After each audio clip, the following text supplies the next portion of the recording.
All right, this is a good story. Oh, alrighty, all right, folks. So we talk a lot about Republicans on this goddamn show, and why do we talk about Republicans? Well, because they're fucking crazy. And so here's another example of Republicans being fucking crazy. So here's an article. Second World War veteran twice denied absentee ballot under Texas voting law.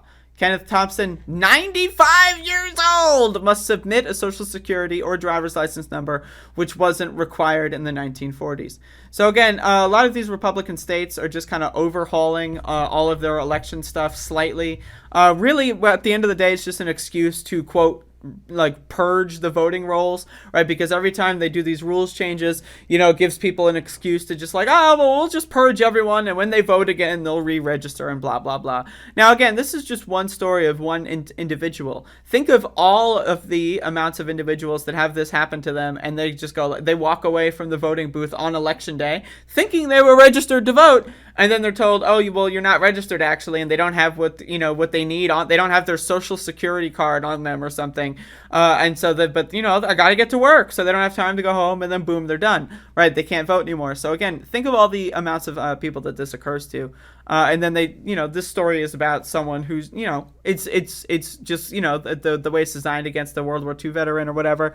It's to make it seem more absurd. They could have picked a number of other people, or a number of other people could have been interviewed about it. But, still, let's read. A 95-year-old Second World War veteran, twice denied an absentee ballot under a restrictive Texas voting law, has attracted support from prominent figures, including Beto O'Rourke, a voting rights campaigner and former presidential candidate now running for Texas governor.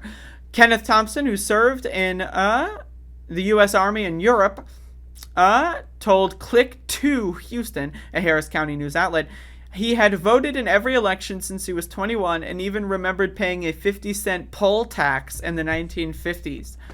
That's incredible, by the way. I've been voting many, many years, and I've never missed a vote, he said, adding that he considers voting a duty. But under a voting restriction bill known as SB 1 and passed last August, Thompson could be unable to meet the state's 31st of January voter registration deadline for an absentee ballot. According to the new law, Thompson is required to submit a social security or driver's license number that matches state or county records. When Thompson registered to vote decades ago, however, such requirements were not in place. He registered to vote in the 1940s, and they didn't require that, said Delinda Holland, Thompson's daughter. Support for Thompson has poured in, including from O'Rourke, I don't care about him. O'Rourke tweeted, who cares? As Thompson did not meet new requirements under SB 1, his application for an absentee ballot was denied twice. He said he was not notified either time by county officials and had to call to confirm. Again, that's another extremely big gatekeepy mechanism, is you have to call back. Think of you're working, or you don't take voting that seriously. Now, again, I think everyone should take voting extremely seriously. I think everyone should vote in every single election that they can vote for, and do all of the research that they themselves have the power to do, to vote, wisely in those elections. That's my opinion.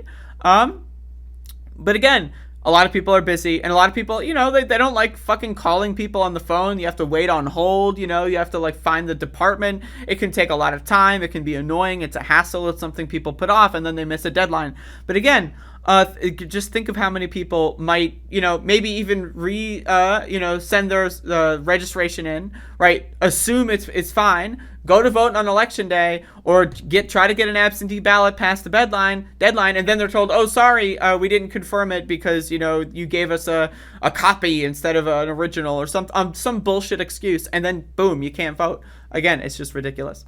There's going to be a lot of people not going to vote, said Thompson. If I hadn't called in about mine, people wouldn't have known. That's correct. On behalf of her dad, she said Holland tried to call authorities, including the Office of Texas Secretary of State. Yeah, that's going to help. Seeking to add his license number to the registration file. She discovered there wasn't any way to do so, which meant he would have to re-register. We know it's a new law, so we're happy to correct his registration. Said Holland. He's a law-abiding citizen. He doesn't want to miss voting, and yet there's no mechanism to add that driver's license to your record. Thompson said he now checks his mailbox every day, hoping his absentee ballot has arrived. If it did not, he said he would vote in person. But again, imagine if you can't vote in person. He's 95, so imagine, in between now and election day, he has he falls or something. It happens to older people, right? So again, this is a big, It's a big deal. These kinds of laws, because they often impact the most marginalized people, the people that might have a full-time job that's really stressful, that may have kids and don't have time to sit on hold for 20 minutes or play phone tag to find out if they have to vote, or find out if they have what they need to vote, right? That kind of stuff. And they know that, right? It's obvious what these laws are in place for. Everyone knows they're white supremacist voting laws and restrictions, right? We all know that. It's not even an open secret. It's just like it's like, oh yes, like that's just okay. They'll proudly admit it when you like push them on it a little bit. But again, it's just Republicans are fucking crazy. And what are the Democrats doing about this? Are they talking about it? Like, I mean, are they talking about like actually doing stuff? They talk about a lot. Democrats love to talk about the For the People Act and the John Lewis Act and all that stuff, and the Freedom to Vote Act and all that. They love to talk about these things, but do they talk about the filibuster? Do they talk about Joe Manchin's personal investments in coal? Or Kirsten Sinema's donations from, pharmaceutical companies? I mean, if you really cared about fixing all these problems and wanted to solve the problem at a federal level when you have power, because the next time it's going to,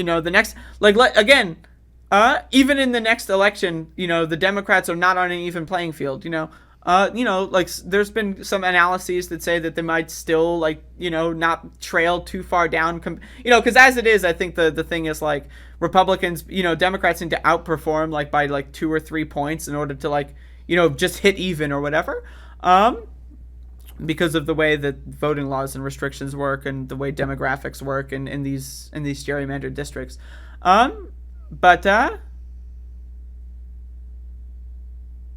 Yeah.